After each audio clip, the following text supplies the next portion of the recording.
2 weeks later. 2 weeks. That's it. That's it. Boom. Claire files for divorce. No warning, just papers served.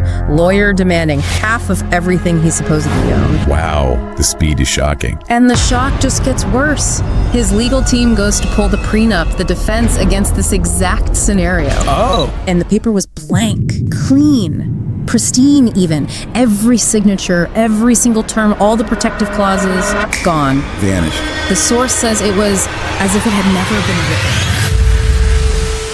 The story starts with the narrator, he's the billionaire, meeting Claire. Our source says she was working as a receptionist at his company initially. Right there at his company. Yep. And he was, well, completely taken with her. Beautiful, charming, great smile, the whole package. And this is where that emotional narrative starts building, isn't it? The one she uses later. Yeah, seems like it. Claire was apparently very careful projecting this image of like total indifference to his money. Oh, that old line. Yeah, repeating variations of I don't care about money. Yeah. I just want love, which, you know, is exactly what someone with that kind of wealth wants to hear, right? What's really fascinating, though, is that the red flags were definitely there. People saw them. Oh, yeah. His own mother.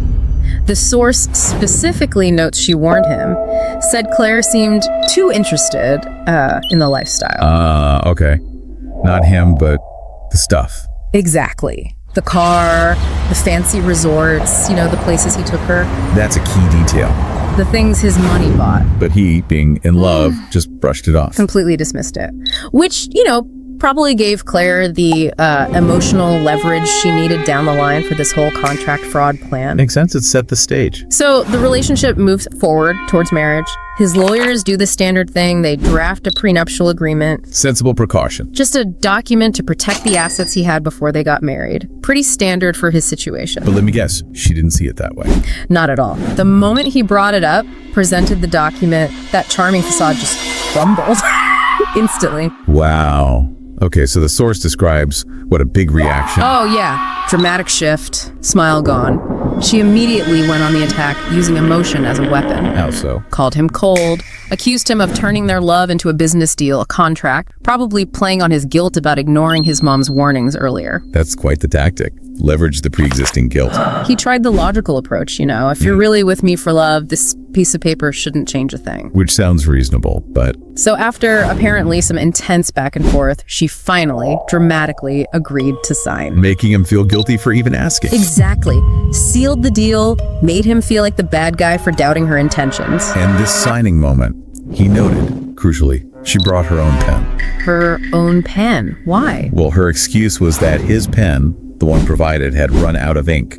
Oh, come on, how convenient. Exactly. That was the moment, the execution of the plan. That seems like such a small detail, but looking back, it's glaringly suspicious. She signs, satisfying the immediate legal need. Yep, witnessable signature right there. But knowing those signatures had a ticking clock, an expiration date built right in. Precisely. And the timeline after that is just brutal. Yeah, what happened next? Lavish wedding.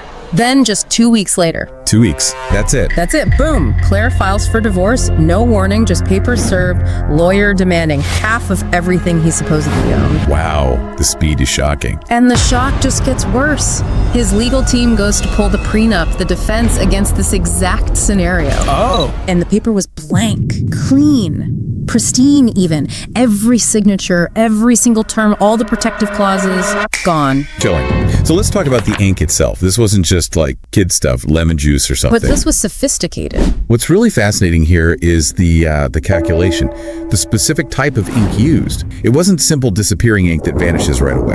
Okay. The writing was visible for a short time. Maybe it appeared under UV light or needed some kind of quick chemical wipe to see it initially. That handles the witnessing the signature part. Right, satisfies that requirement. But the key, the really clever part, was the formula. It was designed to degrade and fade completely after just 48 hours. 48 hours, wow. That's incredibly precise. It's a time bomb. Legally, it just wouldn't exist. So she thought she had the perfect out. Exactly. She assumed she'd played the perfect game. Her argument to the court would be, no valid agreement exists, therefore the marriage is unprotected, standard community property rules apply, give me half the estate. A vanished contract seems like a slam dunk for her, a massive loss for him. That's what should have happened, based on the ink trick alone. She missed the crucial fact. The assets everyone thought were his. The houses, the businesses, the fancy cars. Yep. They were never actually in his name. not personal. What? Then whose name were they in? They were held in his mother's trust fund. His mom's trust fund. Seriously. So technically, he owned nothing.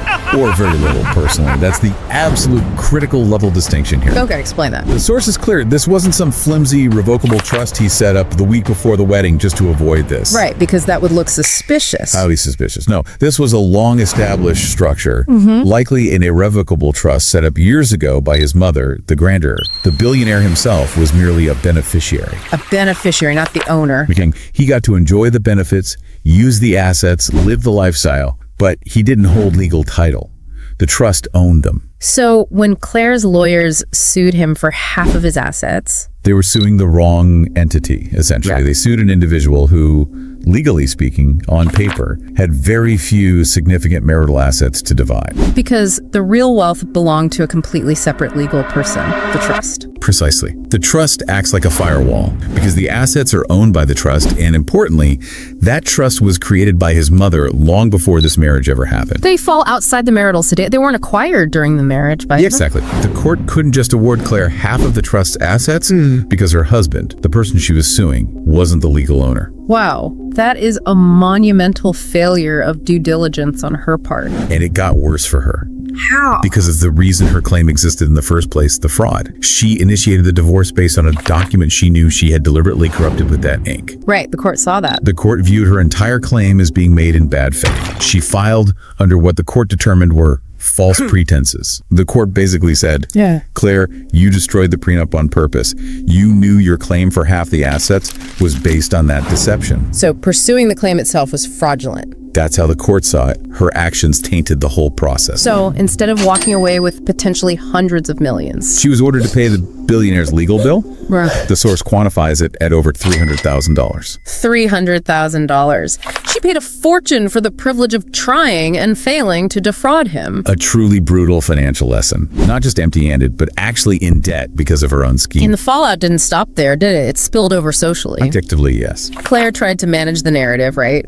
Went online, posting fake stories, trying to paint herself as the victim. The classic post-courtroom PR attempt, trying to win in the court of public opinion after losing in the actual court. But that backfired too. Massively, as often happens, right? No. Social media justice can be swift, especially when hard evidence comes out. And in this case, the evidence was screenshots about the ink. Screenshots apparently detailing the invisible ink trick. Once the facts of that blatant, calculated 48-hour fraud hit the public domain, People saw it for what it was. her followers immediately turned on her. The victim narrative just couldn't hold up against proof of that kind of premeditated deception. The source says she completely disappeared from social media about a week later. The reputational damage was total. She might have dodged the direct legal consequences of the contract itself thanks to the trust, but she couldn't escape the stain of the fraud. Yeah, the source really summed it up well. Love is blind, but ink, no matter how invisible, always leaves a stain. It's a perfect summary. Captures the emotional delusion and the inescapable proof of the act. It's not just about an extraordinary con, though it is that. Right.